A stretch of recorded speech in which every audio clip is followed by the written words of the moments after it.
ஸ்ரீ குருப்பியோ நமக. ஆன்மீக அன்பர்களுக்கு வணக்கம். நவராத்திரி முதல் நாள் சைலபுத்ரி தேவியை நம்ம வழிபாடு செய்யணும்.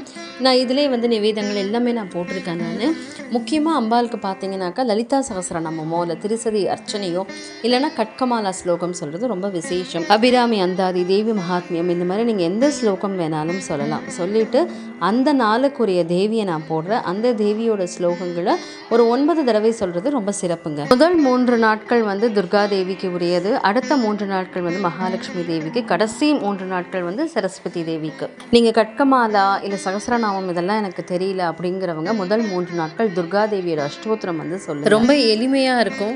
அதோடு சேர்த்து முதல் நாளுக்குரிய தேவி என்ன, அவங்களுக்கான உடை என்ன கலரில் நம்ம முதல்ல ட்ரெஸ் பண்ணிக்க. ஏன்னா அந்தந்த கலருக்கு ஒரு வைப்ரேஷன் இருக்குங்க. அதனால் அந்த நிறத்தில் உடை, அதே போல் நெய்வேதங்கள் எல்லாமே கொடுத்துருக்கேன். எல்லாமே பார்த்து நீங்கள் ரொம்ப அழகாக நவராத்திரி சந்தோஷமாக தெய்வீகமாக கொண்டாடி